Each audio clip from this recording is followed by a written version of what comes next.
विषय चल रहा है मन की महत्वपूर्ण भूमिका। हम सभी यह समझने का प्रयास करें, इस शरीर का स्वामी आत्मा और आत्मा को यह साधन रूपी शरीर अर्थात रथ दिया है।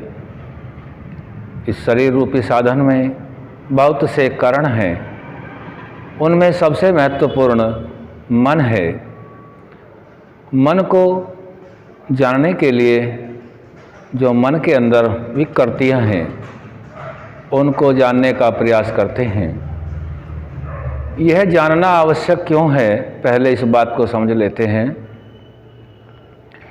किसी भी कार्य को कार्य रूप देने से पहले मन के अंदर विचार पनपता है और वह विचार मन की वृत्ति के अनुसार इंद्रियों को आदेश मिलता है और फिर वह कार्य रूप में परिणत होता है। इस प्रकार से यह क्रम चलता है और जैसी भी वृत्ति मन की होगी वैसा ही संस्कार चित्त में जमा होगा, जो आत्मा के साथ जन्म जन्मांतरों तक बना रहता है। यह संस्कार क्लिष्ट भी हो सकते हैं और अक्लिष्ट भी हो सकते हैं, पाप रूप में भी हैं और पुण्य रूप में भी हो सकते हैं। इसीलिए हम सबको मन की महत्वपूर्ण भूमिका के विषय में जानना आवश्यक है। मन के अंदर 3 प्रकार के रोग होते हैं, मल, विक्षेप और आवरण। अब एक एक को समझते हैं। जो व्यक्ति ज्ञान से यह जान लेता है कि यह मन का रोग है जो पतन की ओर ले जा सकता है, तभी उससे वह व्यक्ति बच सकता है। और जिसको ज्ञान नहीं है, आभास होने के उपरांत भी उससे बचना लगभग असंभव होता है।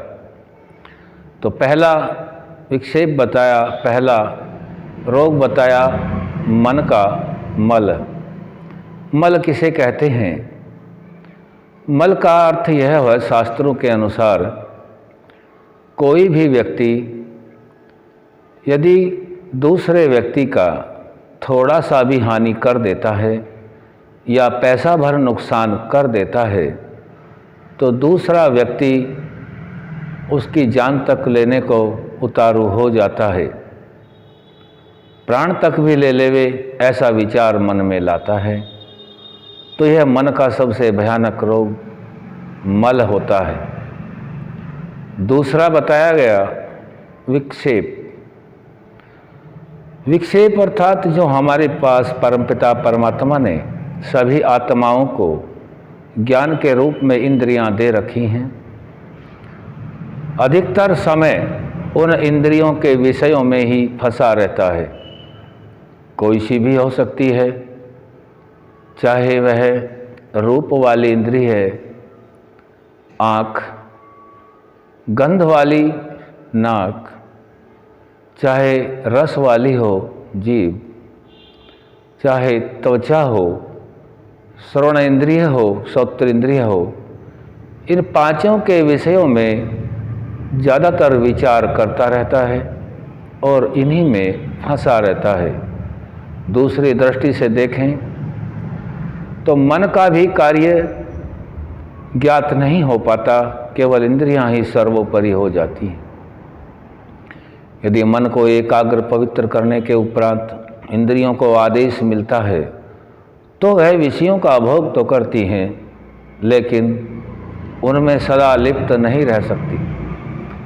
और सदा लिप्त रहने का अर्थ ही यहाँ विक्षेप है, क्योंकि इंद्रियों से भोग तो करना ही होगा, लेकिन उस भोग में फंसना नहीं है। उदाहरण के लिए, जैसे कोई शहद की मक्खी होती है और शहद का यदि वह स्वाद लेती है अपना जीवन चक्र चलाने के लिए तो अच्छी बात है, और यदि वह मक्खी उस रस में ही डूब जाए, उसी में ही लिप्त रहे, तो उस मक्खी का वहीं जीवनांत हो जाता है।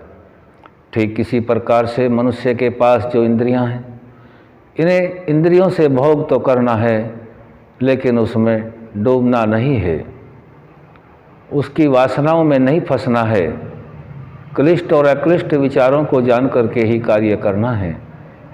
शरीर को चलाना है तो स्वाद आदि सभी चलाना तो पड़ेगा, लेकिन उसमें फंसना नहीं है। यह दूसरी वृत्ति विक्षेप है। इस विक्षेप को आवश्यकता से अधिक या आवश्यकता से न्यून नहीं करना है। तीसरा बताया है आवरण।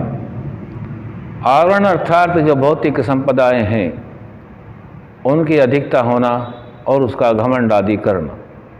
कोई व्यक्ति यदि किसी धर्म या अधर्म के तरीके से अधिक धन का संचय कर लेता है, भौतिक संसाधनों को अधिक जुटा लेता है, तो व्यक्ति उसका मान्य तो करते हैं और करना भी चाहिए। लेकिन जिसके पास वह संपदा एकत्र हुई है, उसके अंदर अभिमान न आ जाए।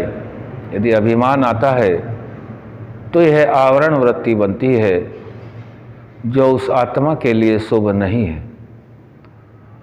ये भौतिक संपदाएं सदा साथ रहने वाली नहीं हैं। मेहनत करता है व्यक्ति तो भौतिक साधनों को एकत्र तो करेगा ही। बताया तो यहाँ तक गया है कि भौतिक साधनों का एकत्रीकरण यदि अधिक हो जाए तो उसे धर्मयुक्त कर्मों में प्रयुक्त करे। और भौतिक संपदा ऐसी भी नहीं है कि प्राप्त होने के उपरांत कुछ भी अप्राप्त नहीं रहता। भौतिक ऐश्वर्य तो एक छोटा सा माध्यम है, बाकी सभी से तो वह वंचित है, क्योंकि प्राप्त करने के उपरांत उसको सभी कुछ तो अप्राप्त रहता है।